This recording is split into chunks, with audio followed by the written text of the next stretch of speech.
Welcome to footballgameplan.com, where football makes sense. I'm with Emery Hunt-Azar, playbook. I'm Tyler Merkovich, bringing you Week 13 coverage of the NFL season and AFC West matchup. The Denver Broncos currently in the wild card against Kansas City at Arrowhead. This game always a big rivalry. Kansas City always has the home field advantage of this matchup.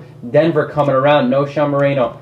After that terrible game against the Chargers, comes back against his home state Giants and has a big one.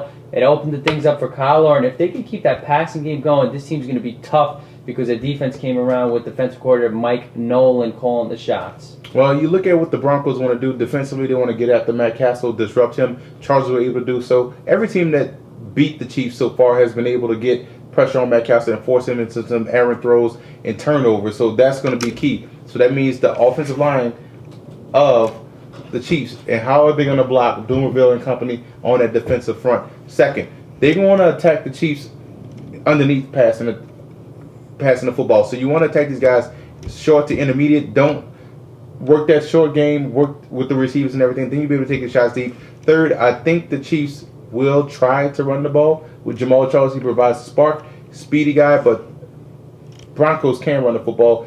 Can't get away from it this week with no Sean Moreno. You saw what he was able to do against the Giants defense. He should have similar success against the Chiefs front three.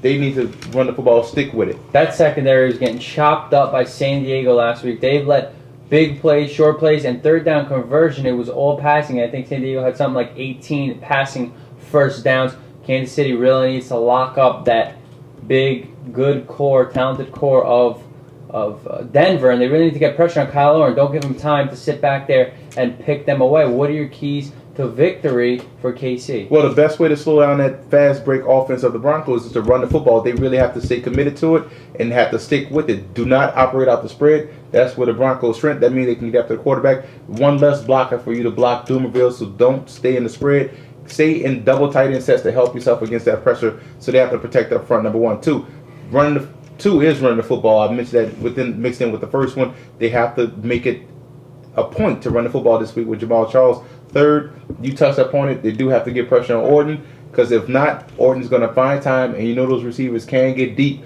on those cornerbacks. So they really have to make sure they get the pressure on Orton. I like the Broncos in this matchup. They're playing extremely well right now. Kansas City, maybe they could hang in it, but with the inexperienced, unbalanced offense, I don't think they can make enough plays. I'm taking Denver, who is in a good position to take one of those wild card spots in the AFC. For more, visit footballgameplan.com/NFL.